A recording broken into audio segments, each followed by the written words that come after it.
Good day, everyone, wherever you join us from, and welcome again to African News Review. As usual, I have Comrade Milton Allimadi on with me. He teaches African history at John Jay College of Criminal Justice. He holds a degree in journalism from Columbia University, economics from Syracuse University. He is an explorer in his free times. And has renamed a couple of rivers across the continent and Europe. And also he is the author of Manufacturing Hate, How Africa Was Demonized in Western Media. Again, I welcome Brother Milton Allimadi to the show. Thank you, Comrade. Asante sana. Yes, it's been a long week, as they would say, and we've had a series of events that has been talked about in the Western media, not the least the South African elections, Yes. the recent military games in the Sahel, the conference in Kenya talking about financial aid to the continent, and last but not the least, the most interesting part, Nigeria deciding to sing a new old tune, as they would say. Brother Milton will help pass his own unique take on the events of the week. We'll Thank begin. you. We begin with the first one, obviously, the most important, Right. the recent elections in Kenya, and South very Africa. important, South Africa. Sorry, South Africa. Oof.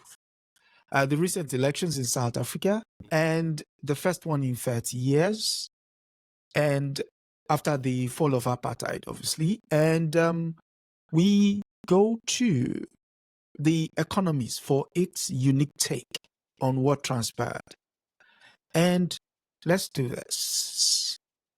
It says, the African National Congress, the ANC, continent's liberation, oldest liberation movement, the spearhead of resistance to apartheid since 1995, is no longer a hegemonic force in South African politics. The results have now been declared, and we know that to be a fact. But the reason this article stood out at me was its take on things. And I've highlighted some parts, and I would read them out and get Brother Milton to respond. It goes, as a consequence, the next fortnight, which is last week, we'll see the most important political negotiation in South Africa since the talks in the early 1990s that ended white rule. That is immediately a red flag. Though the precise results, including those in concurrent provisional elections, will dictate all the possible routes, the paths ahead as essentially two possible outcomes: pragmatism or populism. What the president and other politicians decide in the days ahead will determine the direction of the country for years to come. The entry of Nkumtu Sigwe, MK, led by Jacob Zuma, whom Mr. Ramaphosa replaced in 2018, gave many of the disaffected a new vehicle. The party, named after the ANC Old Arm Wing, is projected to come third in the first election it has ever contested. A stunning feat. Now, there is one. Okay. But at the time of writing, the ANC seemed to have fallen so low it will require a deal with larger parties to stay in power. This could mean a pact with one or two of its extremist offshoots, MK and the Economic Freedom Fighters, which on current projection looks as if it will be the fourth largest party.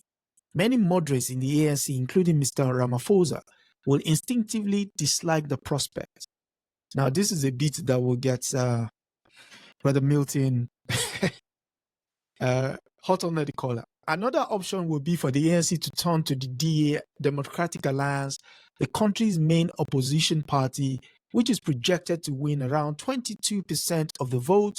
This will in effect mean a sequel of the post-1994 national unity. Now, here is the bit. It will increase the chances of South Africa having a sensible government with centrist policies. John Steenhuisen, the DA leader, told The Economist in 2021 he would want to try to cut a deal with moderates in the ANC rather than see the ruling party join with the AFF and take South Africa in the direction of Venezuela or Zimbabwe. There is no reason to believe he has changed his mind in the years to come. Your take, Brother Milton. Well, the Economies, of course, is the Bible of imperialism and global capitalism. And the headline alone just shows their resentment that apartheid was ever defeated in South Africa. The headline of the article said, the failing ANC is rejected by over half of South Africans. All right, so over half of South Africa, according to economists, rejected the ANC. And by implication, given the recommendation that the ANC should form an alliance with the white-led party, the DA, Democratic Alliance, so she formed the coalition. So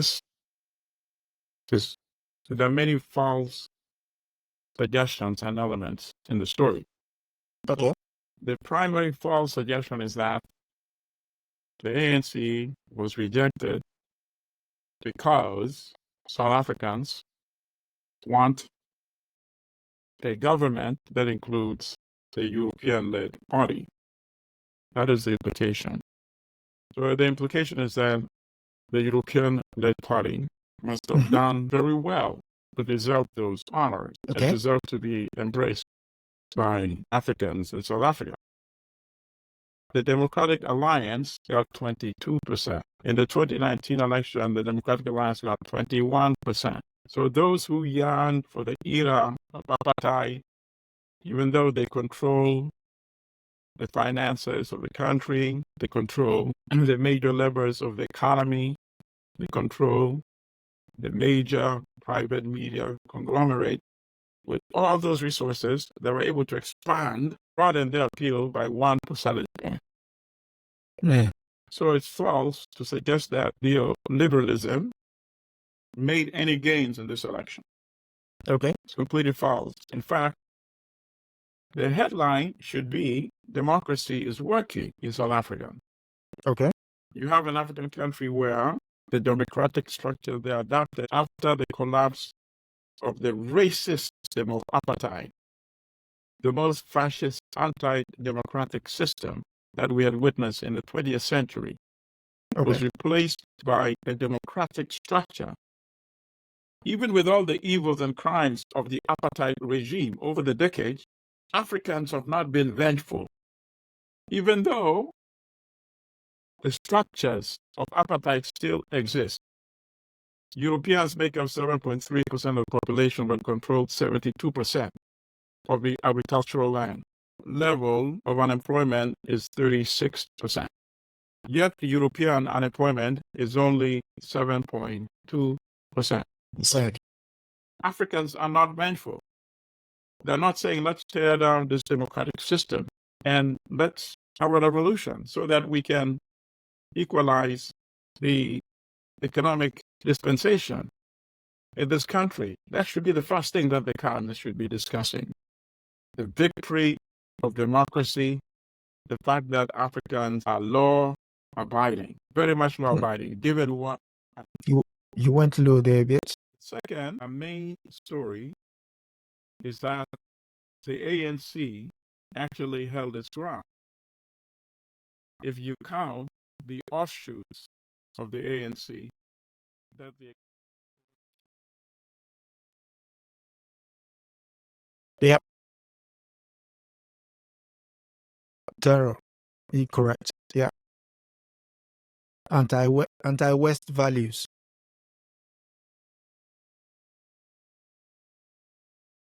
The dog whistle.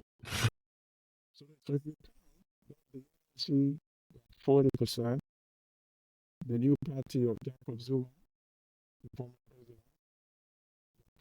15%, and Malema's party, economic freedom fighters of Julius Malema, dipped a little bit from 10% to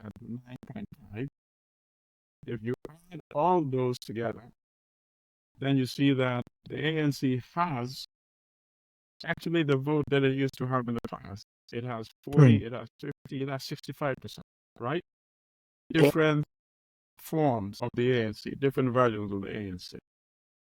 I would have been much more remorseful and disappointed at the Democratic Alliance and the gains that now go to the EFF, the 10% and the 15% to Umkhonto. That is 25%. So if you add that 25% to the 22%, the Democratic Alliance would be at 47%. It would actually have making them the majority party. A mandate bigger than the ANC. Then it would justify the headline. The failing ANC is rejected by over half of South Africa. You see?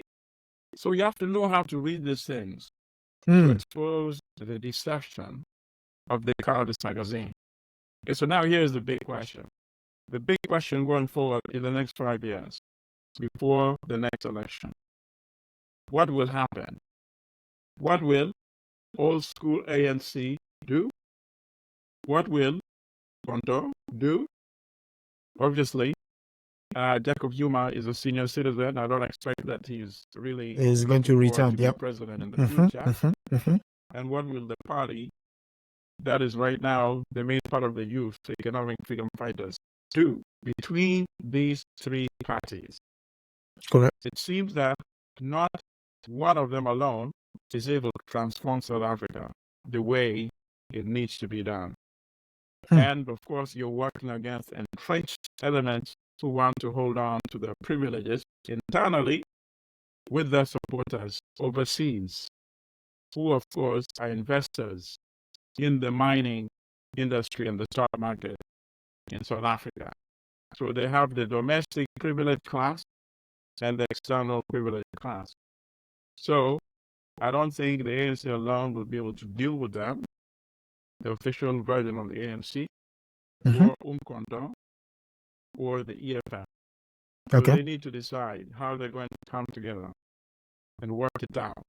Obviously, if you have a partnership only of EFF and Umkhonto official are going to abandon ANC official and just en masse move to Umkhonto or EFF or even alliance between Umkhonto and EFF. There seems to be that these three elements really have to work together conference and say, what is it that we want to do with power? Do we want economic justice? Many African countries have discovered that formal independence alone doesn't cut it. Worth anything beyond being on paper. To transform the economy, to elevate the lives of the masses of Africans, you need to control economic production and your natural resources. These three parties coming together and appealing to the electorate have a better chance of doing it individually. Of course, the Democratic Alliance is a party of the privileged European class, and any Africans, any black members that they have are people that they just use as tokens. And the evidence is clear because they're not in the leadership position in that party.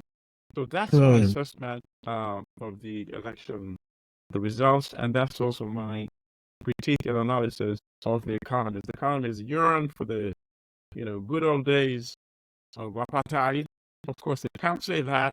So it's talking about a government of national unity that prevailed when Mandela became president, democratically elected president of South Africa, because there were others who were pretenders. You cannot, the majority of the population, and then call yourself president of South Africa. Those were just pretenders. Usurpers. The first president of South Africa really was Nelson Mandela. So, one final question there. So, what would you read into? We would not want to turn South Africa into Venezuela or Zimbabwe. When you say, obviously, they use that as a quote, right? So they can say, oh, this is coming from the Economist, right? But they know what the quote was referring to. So they could have elaborated. The fact that they did not was a conscious choice. Because Zimbabwe has been demonized. Venezuela has been demonized. So, they let that rest the way it is. So people can say, oh, that would be awful if it became like a Zimbabwe. Without Can you going quickly into the details. just explain the reason why Zimbabwe is used as a battering ram beyond the demo? I mean, just give us like a 3 minutes history lesson as to why Zimbabwe is constantly being referred to, and Venezuela as well. Oh, we don't even need the 3 whole minutes. I mean, the Yeah. Europeans came in the 1890s. They committed massacres against the Mashona and Matabele and took their land and took their cattle and killed their people and made them landless and turned them into enslaved type laborers on farms that belonged to Africans that overnight became European owned. And of course, this was in fact the resistance, and they call it the Chimurenga, the first Chimurenga in the 1890s when these Africans fought to regain their land or to defend their land.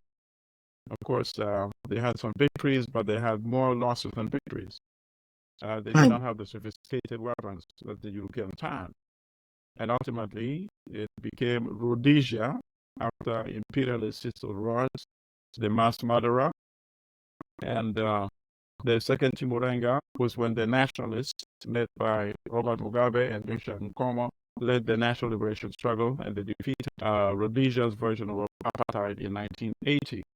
And at the time of that victory, the British and the Americans agreed that they would provide financing so that the new African government can buy back the land from the descendants of the Europeans who stole the land in the 1890s. The money never came, and ultimately, the Zimbabweans under Robert Mugabe went to Plan B. They expropriated the land. They said they would compensate for the structures built on the land and any development built on the land, but that they would not pay for the land which was originally stolen. And of course, there was a backlash by imperialism led primarily by Britain, led to the economic sanctions. The United States joined their kith and kin in sanctions as well. Yeah. Okay. Industrious and very, very well educated. The economy, of course, is doing terribly. The inflation was phenomenal because they were cut off from access to foreign credit, normally import exports. So, of course, they don't give you the complete story. They just give the impression that here is what happened when you have Africans running the show without Europeans. Thank you very much. So that's why I think, yeah, exactly. So that is why this telling has. Correct. That is why this channel is important. Venezuela, yeah, of course, here you have a pariah nation. And of course, the truth is that Venezuela don't want to be a neo-colonial state. They were supporting Fidel Castro and the Cuban Revolution. And for that, and of course, Chavez himself was anti-imperialist and capitalist. Chavez won democratic elections. The U.S. tried to undermine him, a coup d'etat. The people went to the streets and brought Chavez back in power, sent the military back to the barracks. How many times did that happen in history? It will not be televised, yeah. Yes. So that puts in context that reference to Zimbabwe and Venezuela. Thank you very much. Thank you very much. Thinking of the military, now we go to our next story, which is essentially the military playing games. It's the U.S. military. Recently, the U.S. military completes major exercise in Africa and works to deepen partnership. High-ranking military officials from the U.S. and top African allies watch intently as dust and flames shot up from pieces of the Sahara Desert hit by tank and artillery fire. They looked up as pilots flew F-16s into formation, and they listened intently as Moroccan and American personnel explained how they will set up beachheads to defend the Atlantic coastline in the event of a potential invasion. In the part of the war games this year, as military confronts new challenges in increasingly volatile regions, the finale of the 2-week event celebrated Africa's Lion 20-year anniversary and how partnership between the US and African militaries have expanded since it began. The exercise has grown over the years since 2004, and not only have the number of multinational service members that train, but also the scope of the training as well, which have expanded to much more than just security. The last and the final part is here. The United States is holding steadfast to its strategy of coupling weapons assistance and intelligence sharing with initiatives designed to boost civilian populations and strengthen institutions. But it faces new competitions. Despite after decades of colonialism, Africa has once again been absorbed in the fight between great powers, with Western influence waning and countries accepting more economic and military support from China firms and Russian contractors. What do you make of that? So it reminds me of the book by Odinga, Kenya's first vice president, under Jomo Kenyatta, and the father of Raila Odinga, who's a major political player in Kenya and a former prime minister and opposition leader. And the book's title was Not Yet Uhuru. And I also strongly recommend that book to all comrades. You can order it by Amazon. And he analyzed what had transpired in Kenya shortly after independence. And he came to that conclusion. Of course, Uhuru is the Israeli word for independence, for freedom. And explained why Kenya was not yet independent. And to me, this type of so-called military exercise is the clearest manifestation that Africa is not yet Uhuru. How many times do you have African militaries coming to the United States to train the American military? What is so special about the American military that they have the right to go and so-called train soldiers, right? Yeah. Where do they get that special privilege or permission from? They have some special knowledge. They're blessed, ordained by the Creator with special military skills to have the arrogance and privilege to be going around the world training, so-called training African soldiers. You know, that's just a superiority in complex that we accept and take for granted, which to me is very dangerous and very reactionary. So why do you want independence now for your countries? If you're having that kind of I thought we were having partnerships. I thought it was military partnership. Okay, so it's like a partnership or alliance. It's like having a cripple with no legs in a partnership with Usain Bolt, the 100-meter or 200-meter former global champion. What kind of partnership is that? You're saying you're going to run a rally. So I'm going, you run the first 100 meters, you crippled man, and then hand the baton to me. You're saying, and I will finish it. That's the type of partnership they have, It's preposterous, really. And then they talk about the beachhead, set up a beachhead against a potential invasion. Invasion from whom? The mere fact that you have the United States military there, so-called training you, is that not an invasion already? I don't get it.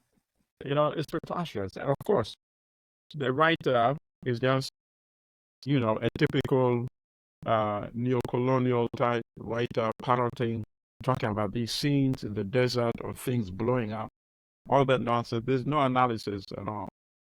These are the type of useless articles that we get on a constant basis from corporate media with no analysis at all.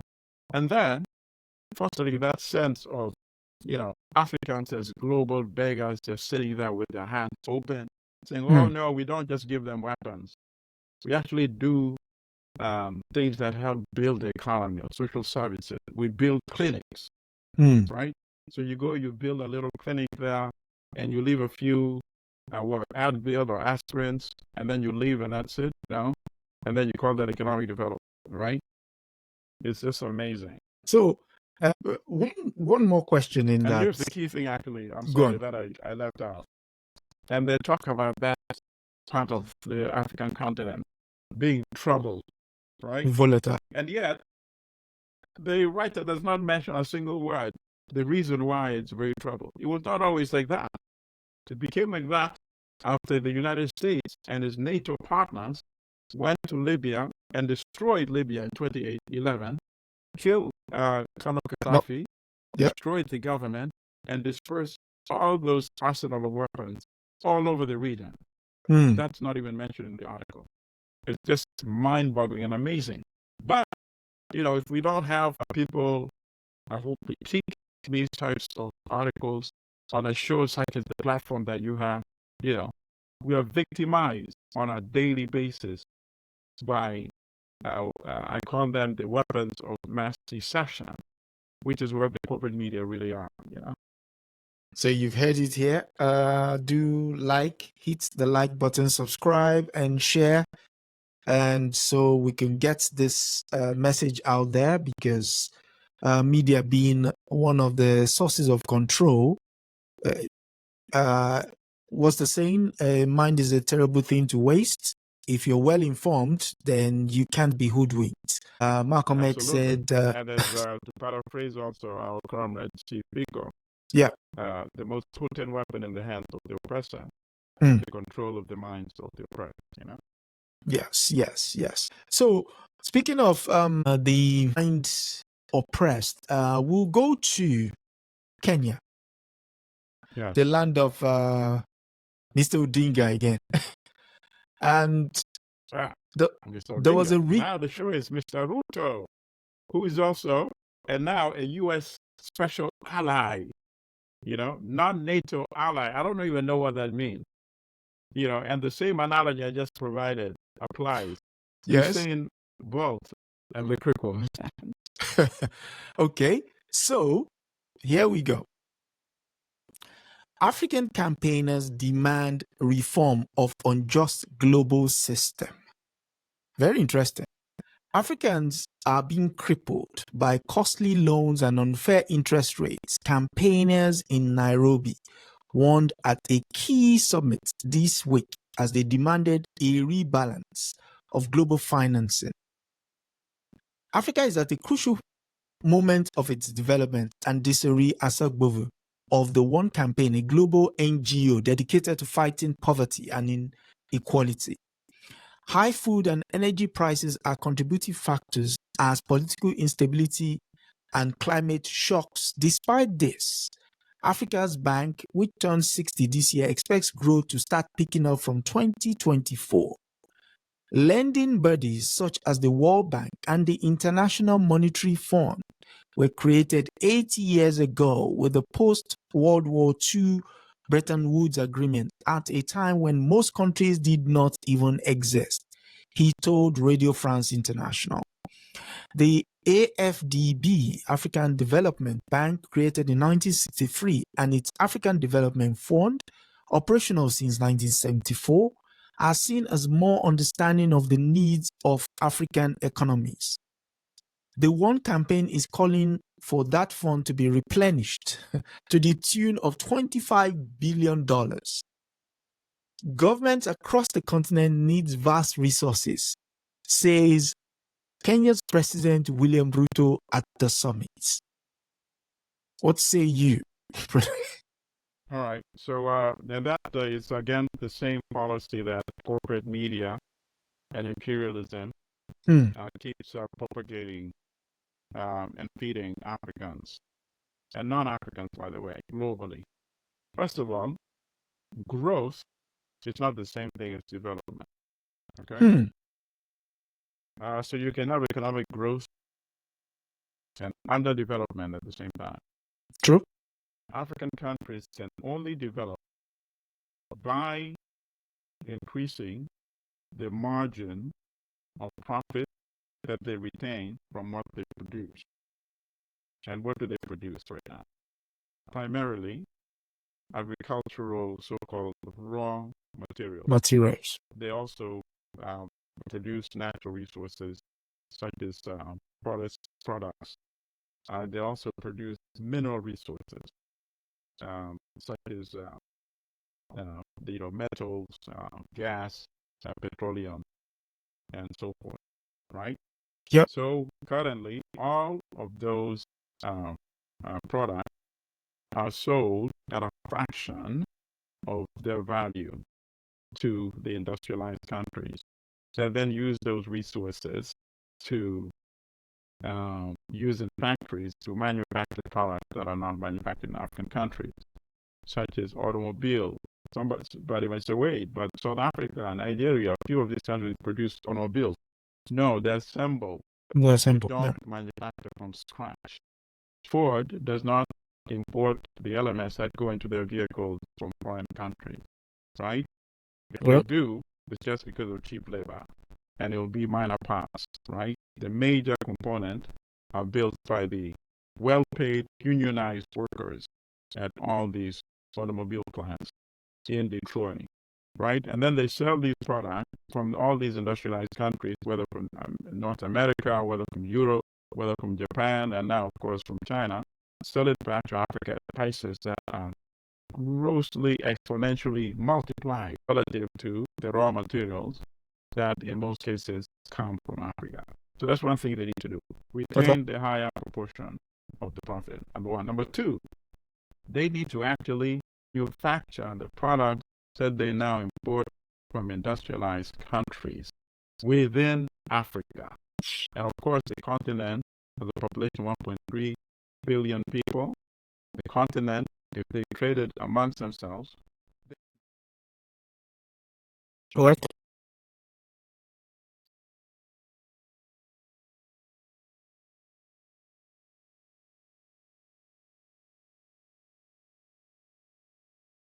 Mm-hmm.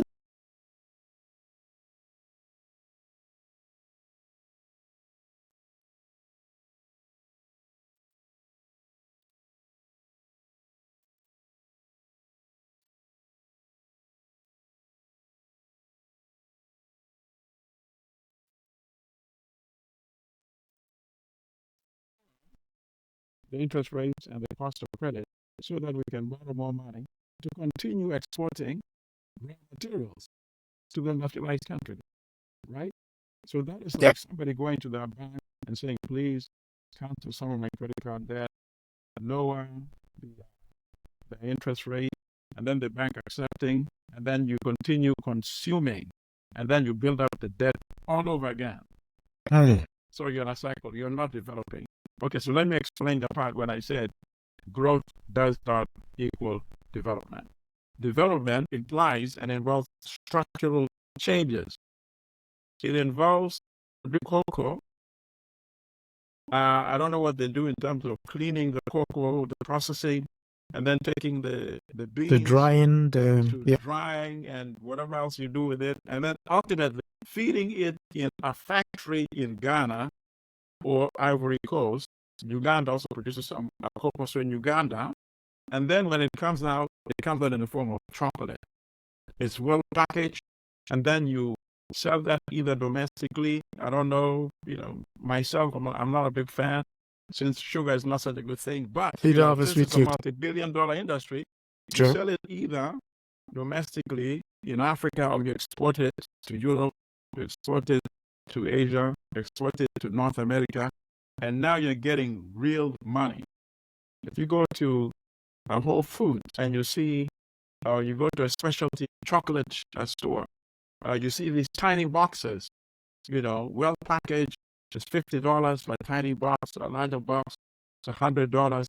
You should be getting a good proportion of that amount, not just selling it in big sacks at literally at ridiculous prices. Ridiculous low prices, and shipping it as raw material.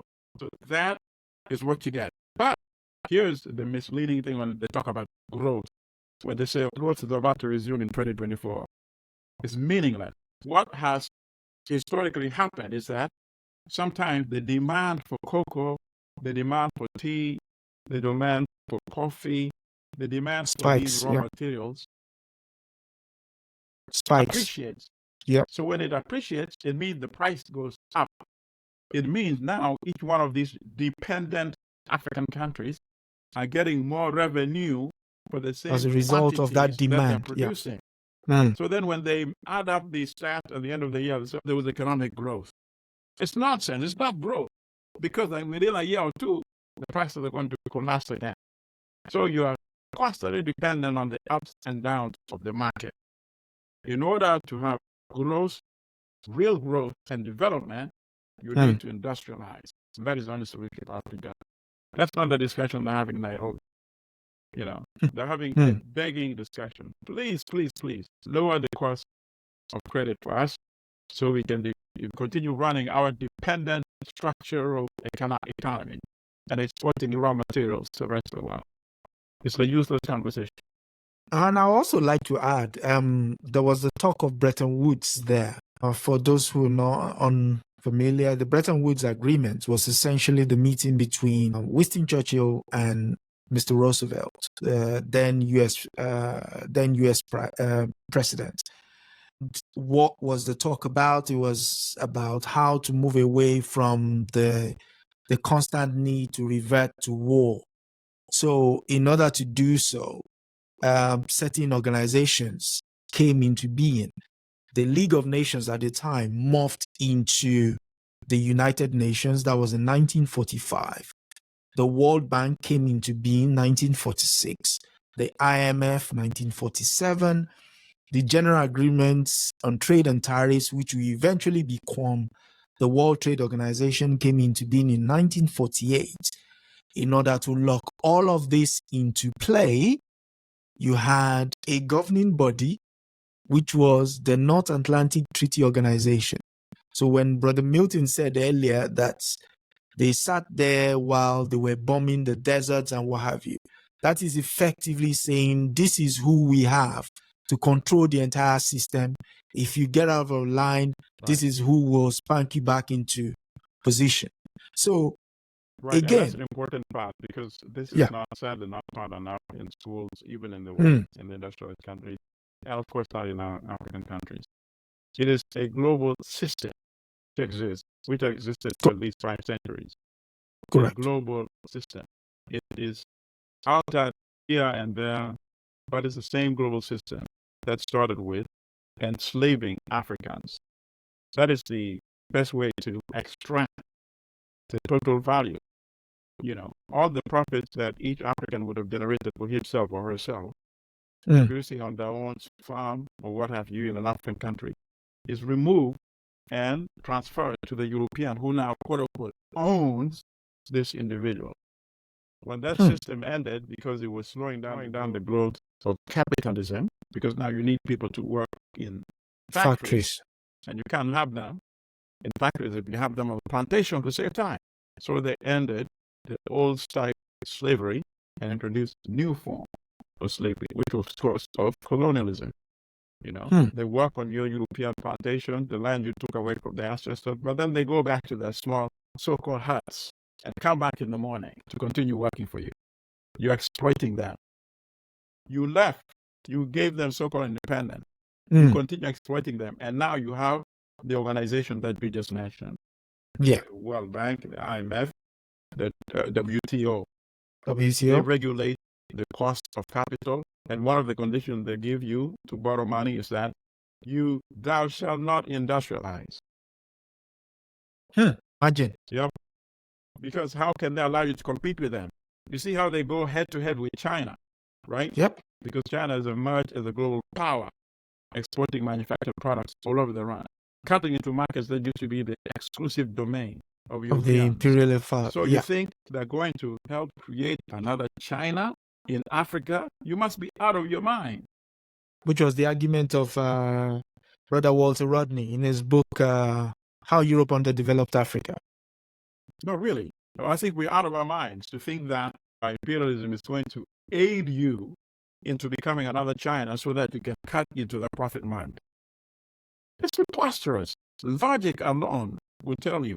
First of all, if imperialism within their own country, right, they compete viciously, right? Companies compete viciously here within the United States. They steal sometimes from each other, right? Yep. They form monopolies to keep competitors, out of business. And then suddenly they're going to go to Africa to help Africans come and compete with them. No way. Yeah, I mean, you must be out of your rockers, as they will say. Why are we joking? Hmm. And on that aspect, would you say? I mean, some will argue that okay, we cannot compete with the European powers. Not that we cannot, but they choose not to. But then the European powers will say, but we aid you, we'll provide you with aid every now and then, and you guys are mismanaging aid. So what would you say to that line of argument? I would say that's a big lie. They don't give us aid. We give them aid. If I come to your house and I say, Adesoji, I like the glasses, you're wearing, I'm going to buy it from you for £1. Or I like the headset you have. I don't care what you think the value is. I'm going to buy that for £1 as well. That mic you have over there. I want to give you £1 for that as well. You see, you have a collection of impressive books in your case. Okay, Not the you have a books. couple of hundred books. I'll give you £2 for that. And then I say, Adesoji, you're really doing very hard. I'm going to give you £100 in foreign aid. So you're reporting that, wow, £100 in foreign aid, or €100 to Adesoji from Milton. The same Milton that just robbed him something that might be valued at £1,000. And that happens on an annual basis when we sell our minerals and agricultural products and our natural resources for that cheap, and then get a few trinkets in the form of a few billion in so-called foreign aid. That's public relations. I mean, yeah, to support your point, there was an article written in 2017 by War on Wants. So waronwants.org. It was penned by a British gentleman, Mark Curtis. And his argument in the article was the fact that there were about 17 companies in Europe come into Africa, take out raw materials to the excess of $197 billion US. At that time, the combined debt of the African countries, the top 3 African countries, was $67 billion. Forget the debt. It's the interest on the debt is where they make money, because they know they can never pay off that principal. Exactly. But every year they'll be servicing that debt. That's income. That's money in the bank for the European lenders perpetually. And they talk about giving us foreign aid. It's preposterous. It's the other way around. We subsidize the high standard of living for Europeans. And that is what is the West Africa they're trying to change now. So when they talk about the cool belt and they deride those coups, they're not analyzing why those coups are happening in Niger, in Mali, in Burkina Faso. France knows where it's happening. The United States knows why it's happening. But the general population should not be made aware of the reason for. The general population. There you go. African instability. Another coup here, another coup there. The volatile region. Well, these coups actually are significantly different from many previous coups in the past. And of course, one sign to see how different they are is to look at whether they're condemned or tolerated by the West. So, for example, when there was a coup in Chad, not only did they not condemn it, Emmanuel Macron flew to N'Djamena for the swearing in of the new military leader, the son of the previous military leader, Idris Deby, his son Muhammad Deby, after his father was killed, launched a coup and seized power. So they endorsed that. On the other hand, they were not happy by the one in Niger. Because in the one in Niger, the population embraced it and they said, we want to be paid for our uranium. Then, of course, France was trying to get ECOWAS to invade. But ECOWAS found that it could not do so because Niger stood together with Mali and Burkina Faso. They said any invasion of one of us We see it as a Invasion of collective all. invasion. We Yeah. exist collectively. You see? So whether they meant it or not, it had impact. No invasion occurred.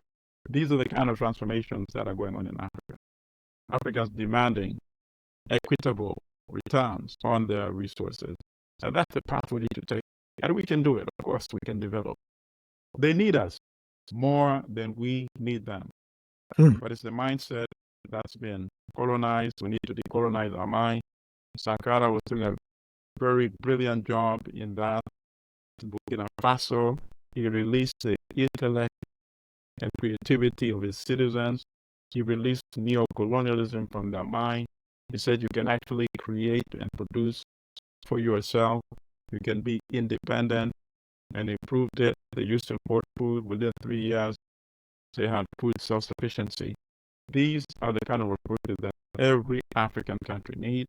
If we do it within 10, 15 years, they will be running to get official aid. Right now, they get aid by undercutting the value of our resources. Yeah. But if we do it the correct way in 15 years, they'll actually be flying to Nairobi, European leaders, to ask for official loan that they signed for, you know. You're about to frighten the natives. Exactly. So yes, talking about singing new tunes. Nigeria recently did the impossible. We went the other route using we. I don't know why. Okay, I suppose I should use we. Okay, so Nigeria's new anthem, written by Britain, sparks criticism. Nigeria adopted a new national anthem Wednesday after lawmakers passed a law that replaced the current one with a version dropped nearly half a century ago, sparking widespread criticism about how the law was hastily passed without much public input. President Bola Tinubu's assent to the law came a day after it was approved by both chambers of the Nigeria's National Assembly, which is dominated by the governing party. The federal lawmakers introduced and passed the bill in less than a week, an unusual fast process for important bills that usually take weeks or months to be considered. The Arise O Compatriots anthem has been in use since 1978 when it was introduced by the military government. The anthem was composed at a time when the country was reeling from a deadly civil war and called on Nigerians to serve our fatherland with love, strength, and not let the labor of our heroes past to be in vain. The new version takes immediate effect as it was introduced in 1960 when Nigeria gained independence from Britain before it was dropped by the military. Titled Nigeria We Hail Thee, it was written by Lillian Jane Williams, a British expatriate who was living in Nigeria at the time. Oh, God. Oh, God. Wow. In the 21st century in Nigeria, the country's political class found a colonial national anthem that has pejorative words like native land and tribes to be admirable enough to foist on our citizens without their consent. Ezekiel Silly posted on Twitter, formerly known on X, formerly known as Twitter. Supporters of the new anthem, however, argue it was wrong for the country to have adopted an anthem introduced by the military. Anthems are, listen to this projection. Anthems are ideological recitations that help people to be more focused. It has a very sad development for the military to have changed the anthem, public affairs analyst Frank Tiete said. Your take. All right. Well, actually, it's very sad that it's happened. Something like that. I think it captures the really the condition of disarray, lack of direction in terms of what's happening in other parts of Africa, including a major country such as Nigeria. I wonder what a public, a wide survey, a poll would have yielded. I would like to have seen the result of polling to see what ordinary Nigerians thought of something like that. Obviously, yes, these are elected, whether they're senators or representatives in Nigeria and parliament. They don't really represent the thoughts of the individual Nigerians. So I wish the poll had been commissioned, or even a referendum, right? National anthems, okay, it's what we say, it's symbolic and symbolism, but these are some of the important things. State symbols. When we talk about the national flag, of course, people could go to war if you burn the national flag, right? So, of course, anthems also has that kind of same weight and connotation. Very right? emotive as well. So now you have an anthem written by Lillian Jean Williams, a British woman who had lived in Nigeria. I don't care how long she had lived in Nigeria. Why should she have be the person to capture the essence of Nigeria? Because that's what an anthem is supposed to do. Could you repeat that part, please? Summarize your past, summarize your present, and summarize your potential futures. That's what an anthem implies. And I don't believe that a European, a descendant of the colonizers, can capture that essence. I want the descendants of the victims of that colonization to tell me that story in the form of an anthem. Okay, so when you talk about, okay, this one came after military rule. Well, frankly, military rule has been a large feature of Nigeria's history. Correct. The Civil War was a large feature of Nigeria's history. Yep. To ignore that would be preposterous. So to me, that was not a disqualifier at all. And also the fact that the military, was representative of the country. Absolutely. So I went and I heard both anthems. And I must tell you that Nigeria We Hail Thee, which is the 1961 version, the European, sounds like a popular pop song or something like that. It's jovial, melodic, and but it really does not contain much. And it has references through, though tribes and tongues may differ, we should come together as one Nigeria. Okay. So first of all, the term tribes, that's a European imported term to describe Africans that in many cases were actually nations and even empires. Correct. Now you reduce them to clans. And these are people that have languages.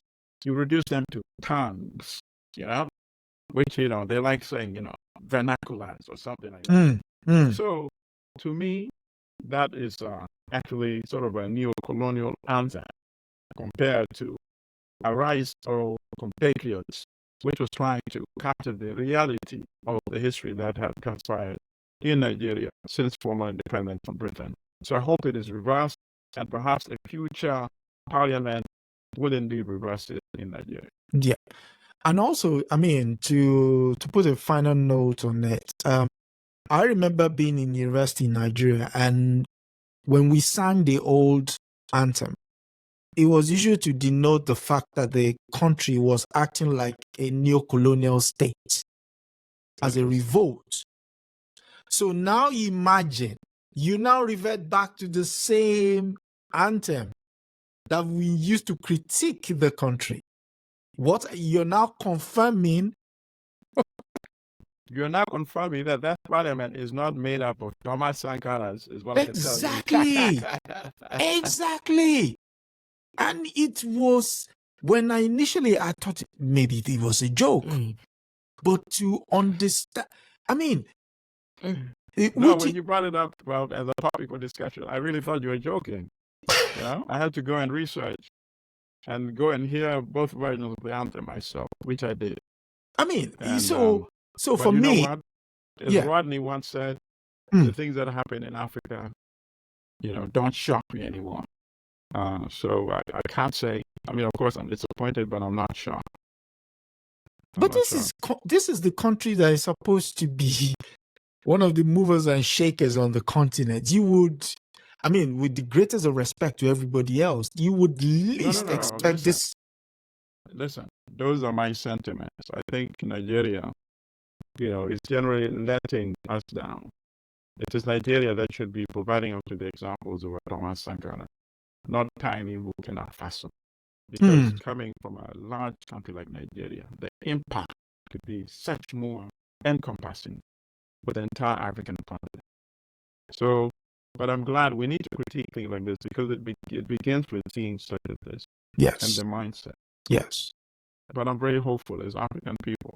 We have to remain hopeful. And at the end of the day, the resources, no matter how much of the resources that they exploit, they cannot excavate all those riches we have on the ground.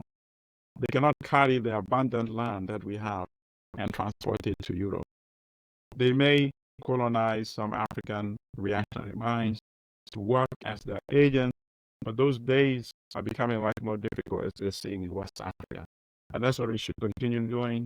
We should make it difficult and expensive for fellow Africans to sell us out and have Africans who want to use our resources and our intellectual capabilities and creativity to develop Africa. Yes, on that very informative note, thank you very much, Brother Milton, and for coming through again, and for our guests, and also those who will view the video now and later. Do like, share, subscribe, and as usual, we bring you this information not because it's just part of the course, but we feel the days of having information about Africa or just passing through to the continent unfiltered, those days are long gone. And as long as we have the time, the breath, the resources, we'll continue to bring this show. So please support the channel, like, share, subscribe, and, put your comments in there. Feedback is welcome. Constructive criticisms, of course. And we thank you. Brother Milton, last words? I'll just continue. See you next week. And see you next week, Victory Aseta. Thank you very much for watching, and good night.